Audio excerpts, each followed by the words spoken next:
What's going on, everybody? Thanks for stopping in. My name is Casey, and today I'm working on this 1966 Dodge Monaco 500.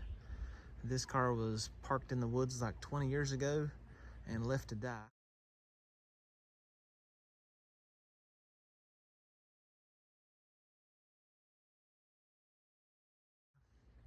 I pulled it out a while back, and now we're trying to resurrect it.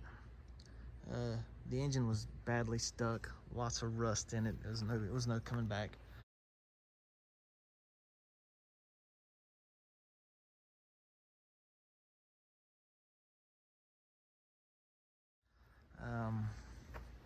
The car was pretty complete.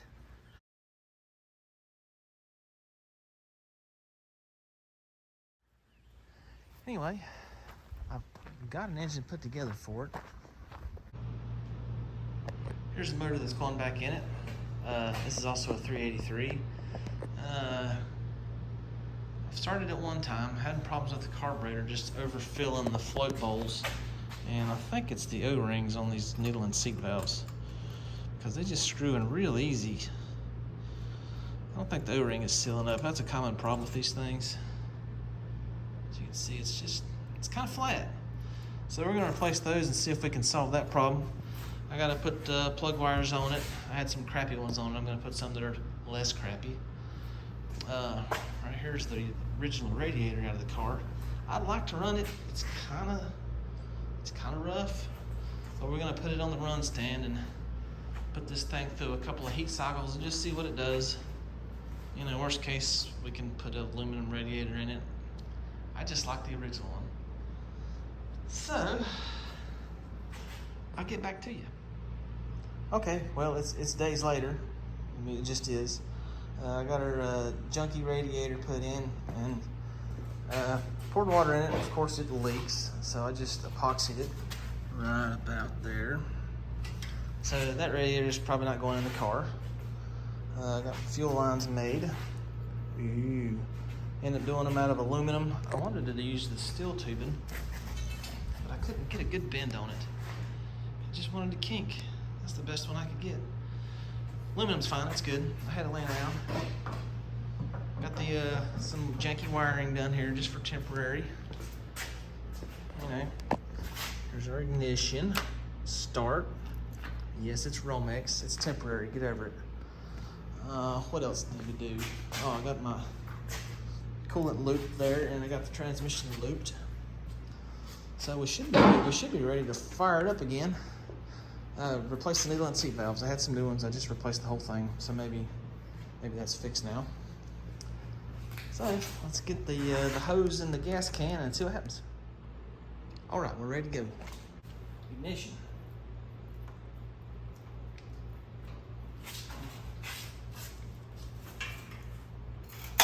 We got fuel.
especially when rear main ain't leaking. I don't think I told you, but I welded off the heat crossovers in this intake. So this intake, boy, she stays nice and cool to the touch right now. There's actually condensation on them secondaries. I don't know if you can see it or not.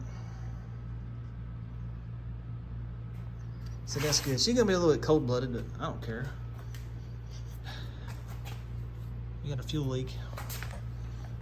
I think it's just a float bowl. No biggie. All right. Well, many months have passed and I haven't done a very good job of videoing the progress on the Monaco. Sorry. Anyway, I'll try to catch up.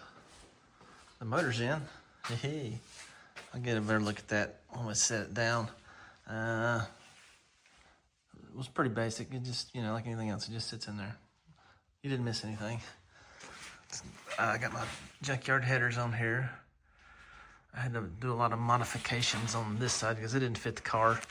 I gotta cut that off. That was just holding the collector in place while I built to the collector, and I need to cut that out of the way. I've started building the exhaust, so it's gonna have a full stainless exhaust on it, 3-inch. She's still in the works here. Here is the mufflers. I'm using these because they were free. So you know how that goes. They are 3-inch to 4-inch. So I'm just reducing this side down like I've done here, by pie cutting it. I gotta do that to this one. Obviously that doesn't work. Go there. And I'm gonna run all the way out and turn them down under the bumper. I just have these last couple of sections of pipe. They're just tacked in here and here and here. So I needed to drop the whole exhaust system again and weld all this out. I think I'm gonna go ahead and finish the other muffler and get it in place. And then I'm gonna drop the whole exhaust system out and weld all that out, put it all back in the car, and then we'll build from there. So that's where we're at. Yeah. Well, I guess I'll tell you how I figured out these cuts on this. What I done was I measured the circumference of a piece of 3-inch tubing and then measured the circumference of the 4-inch, figured out the difference, which is 1.5 inches. And then I just divided 1.5 inches by the number of cuts I want to make, which come out to 3/16 of an inch. So I wrote it down so I wouldn't forget. So 3/16, we'll make 8 3/16 pie cuts around this, hammer them together, squeeze it down like that, and they'll come out to about 3 inches. And also, I made this little tool. That notch is 3/16 of an inch, so I can just put her there and mark it, and then I just do 8 of them all the way around. I'll just kind of do one of these numbers. I'll go here, here, here, here, here, here, here, here. So you get kind of evenness. I just eyeball it, hammer it down, and make the V-band fit it as you hammer it down, and weld her up. There you go.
that's where we are for now. It's quite a bit of progress in one video, even though that's the course of like 9 months of work. It's a slow going deal, but we have a lot more to do. As you can see, the front suspension's out of the car right now, and I guess we're gonna put that in the next video. We're doing a disc brake swap on it and rebuild the front suspension. Brakes, all of it, because it's old and it needs all of it. I'm gonna pull the rear end out of the car and completely go through it. Floor pan has some rust issues. We're gonna have to deal with that. Probably gonna need to do some work in the dash to get everything functioning, because not much works. Everything's froze up and rusted, and you know, it's set for a long time. So you gotta lubricate and work and free up things and clean connections, and you know, it's fiddly. You just gotta go at it. So